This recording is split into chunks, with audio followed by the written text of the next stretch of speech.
अस्सलाम वालेकुम। Online lecture 8 BSc को वेलकम करता हूँ। आज हमारा टॉपिक है वर्डन एट कांस्टेंट टेम्परेचर। आपको याद होगा तो पिछले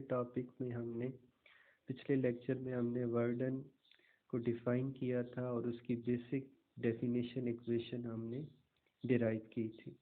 फिर उसके बाद हमने वर्डन एट कांस्टेंट वॉल्यूम कैलकुलेट किया था। फिर हमने वर्डन एट कांस्टेंट प्रेशर कैलकुलेट किया था। तो आज उसी के सिलसिले की आगे नेक्स्ट हमारी एप्लीकेशन है कि work done at constant temperature, यानी हम वर्क डन कैलकुलेट करना चाहते हैं एट कांस्टेंट टेम्परेचर पे। तो आपने पहले भी पढ़ा हुआ था, अ process done at constant temperature is called an isothermal process. यानी कोई भी जो प्रोसेस है अगर वो कांस्टेंट टेम्परेचर पे होता है तो उसको हम कहते हैं आइसोथर्मल प्रोसेस कहते हैं।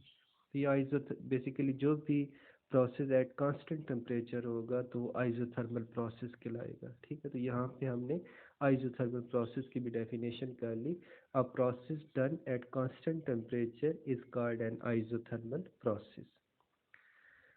If a gas expand or contract at constant temperature, the relationship between P and V is given by the ideal gas law.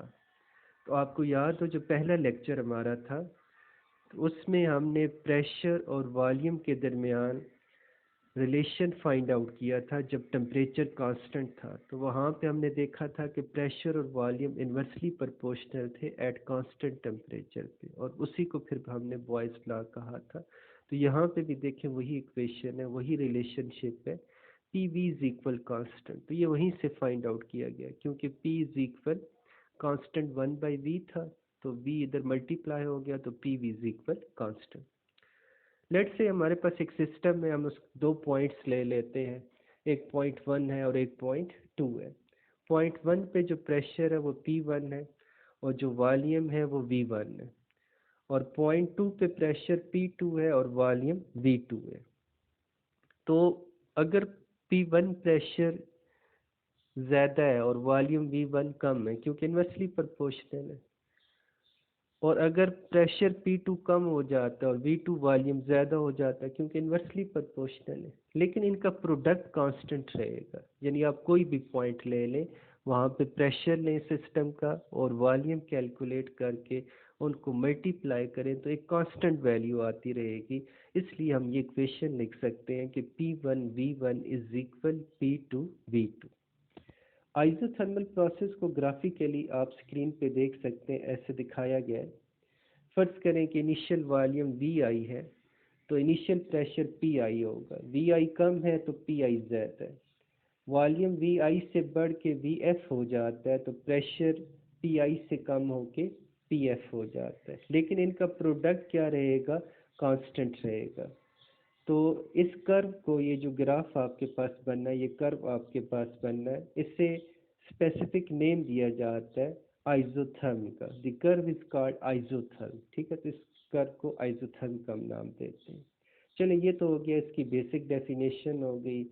ठीक है, आइसोथर्मल प्रोसेस की डेफिनेशन हमने कर ली, ग्राफिकली हमने इसको थोड़ा सा डिस्कस कर लिया। अब हम मेन चीज़ है कैलकुलेशन है वर्क डन की, हम उस तरफ चलते हैं। To find the work done on a gas during an isothermal process, we use the equation. देखें, बेसिक वर्क डन की इक्वेशन हम यहाँ पे इस्तेमाल करेंगे। W is equal minus integration V I to V F, यानी initial limit to final limit volume की है, पी डी वी। ये हमने बेसिक वर्क की डेफिनेशन की थी, ये वहीं से हमने इक्वेशन ली है और इसे हमने इक्वेशन 1 असाइन कर दी है। आइडियल गैस लॉ इक्वेशन आपने पढ़ा हुआ है, जैसे कि ये आपने क्या पढ़ा था, P V is equal N R T. तो वहाँ से हमने पी की वैल्यू निकाली है, P is equal N R T by V. इसे हमने इक्वेशन 2 असाइन कर दी है। इसी इक्वेशन 2 को हम वापस इक्वेशन 1 में पुट कर देते हैं। किसकी जगह, प्रेशर की जगह, पी की जगह हम इसको पुट कर देते हैं। तो देखिए हमारे पास इक्वेशन क्या आ जाएगी, हमारे पास इक्वेशन आ जाएगी W is equal minus integration V I to V F, P की जगह क्या आ गया, N R T by V आ गया। ठीक है, इसमें आप देखें इंटीग्रेशन में जो जो कांस्टेंट है वो बाहर आ जाएंगे। एन भी कांस्टेंट है, आर भी कांस्टेंट है, टेम्परेचर भी क्योंकि कांस्टेंट है, तो ये इंटीग्रेशन से क्या आ गए, बाहर आ गए। तो इक्वेशन हमारे पास क्या आ गई, W is equal minus N R T integration V I to V F 1/v dv। आपको पता है कि अगर हम 1/v की integration with respect to dv ले तो ये क्या आ जाती है, नेचुरल लॉग ऑफ v आ जाती है। तो देखें w किसकी इक्वल आ गया, minus N R T natural log of v V I to V F, initial limit to final limit. आपको पता है कि हम जब इंटीग्रेशन की लिमिट्स पुट करते हैं तो पहले फाइनल लिमिट्स पुट करते हैं फिर इनिशियल लिमिट पुट करते हैं। तो देखें w किसकी इक्वल आ जाएगा, minus N R T natural log of V F minus natural log of V I. यहाँ पे हम लॉग की प्रॉपर्टी इस्तेमाल करेंगे। तो उसमें आपने पढ़ा हुआ है कि natural log of A minus natural log of B is equal log of A divided by log of B. तो वही प्रॉपर्टी यहाँ पे हमने इस्तेमाल की है। तो देखिए हमारे पास इक्वेशन क्या आ जाती है, W is equal minus N R T natural log of V F divided by V I. तो ये हमारे पास ठीक है वर्क डन आ जाता है एट कांस्टेंट टेम्परेचर। अब ये इक्वेशन क्या डिस्क्राइब कर रही है वो हम थोड़ा सा डिस्कस कर लेते हैं। देखें अगर V F is greater than V I हो, यानी final volume greater than initial volume हो, यानी गैस की एक्सपेंशन हो, तो देखिए natural log of V F by V I is greater than 1 होगा, क्योंकि नोमिनेटर ग्रेटर है डिनोमिनेटर से, तो जाहिर बात है ये वैल्यू 1 से ग्रेटर आएगी। तो नेचुरल लॉग लेंगे तो वो भी 1 से ग्रेटर आएगा, यानी पॉजिटिव वैल्यू आएगी।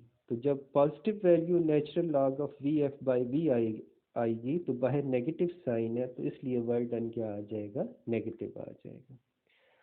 If V F is less than V I, अब फर्ज करें कि कंप्रेशन हुई है गैस की, फाइनल वॉल्यूम कम है इनिशियल वॉल्यूम से, तो जब हम इसका नेचुरल लॉग लेंगे वी एफ बाई वी आई वो लेस देन 1 आएगा। तो इसका मतलब है नेगेटिव वैल्यू आएगी। नेगेटिव वैल्यू आएगी तो बाहर भी क्या नेगेटिव वैल्यू है, जिसकी वजह से वो क्या हो जाएगा, पॉजिटिव हो जाएगा W। तो इसका मतलब है कि जब गैस की एक्सपेंशन होगी तो वर्क डन नेगेटिव होगा, और जब गैस की कंप्रेशन होगी तो वर्क डन क्या हो जाएगा, आपके पास पॉजिटिव आ जाएगा।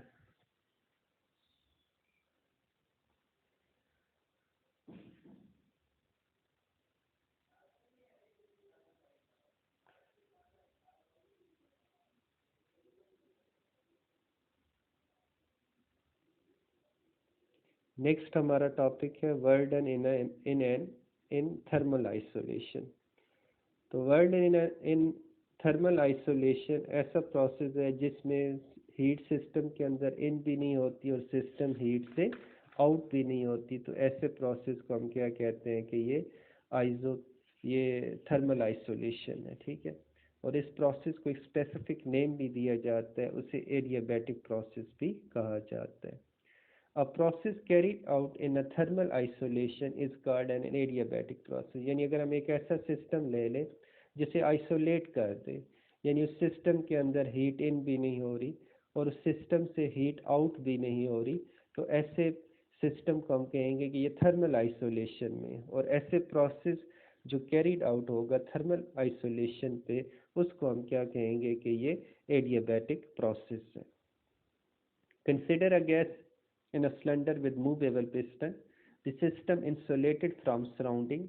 If we do work on it, its temperature will change.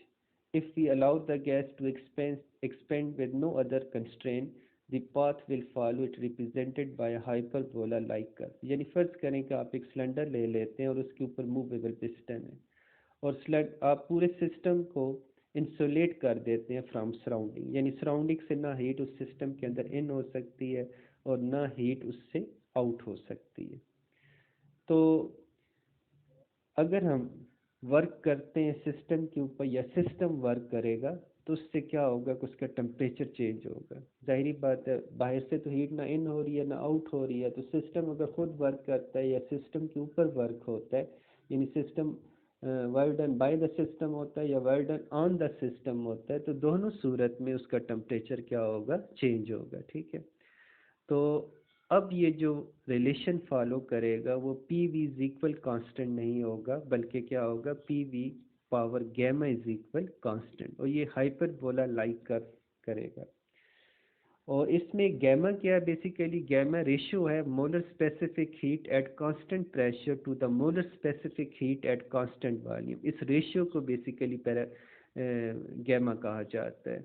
तो अब हमारे पास जो कर्व आएगा वो P V gamma is equal constant आएगा, और is a bit steeper than curve P V is equal constant. यानी अगर हम दोनों कर्व ड्रा करें, जो पिछले प्रोसेस का था जो क्या था, P V is equal constant था, और जो अब प्रोसेस हम करने जा रहे हैं एडियाबैटिक प्रोसेस, इसका अगर हम कर्व ड्रा करें तो P V gamma is equal constant है। तो ये bit steeper than P V constant, आप फिगर में देख सकते हैं पी वी गैमा का जो कर्व है ये थोड़ा सा ज़्यादा स्टीपर है as compare to P V is equal constant के। तो ये बेसिकली ये जो कर्व है ये इसको हम स्पेसिफिक नेम दे देते हैं कि ये एडियाबैट कर्व है, ठीक है। जो पिछला प्रोसेस था उसमें आपने देखा था उसे हमने आइसोथर्म कहा था, और इसमें हम इसको क्या कह रहे हैं कि ये एडियाबैट कर्व है, ठीक है। तो फिर वक्त इस लेक्चर में हम यहाँ पे एडियाबैटिक की डेफिनेशन कर चुके हैं और इस प्रोसेस को हम थोड़ा सा एक्सप्लेन कर चुके हैं, लेकिन जो इसकी हम मैथमेटिकल कैलकुलेशन करेंगे वर्क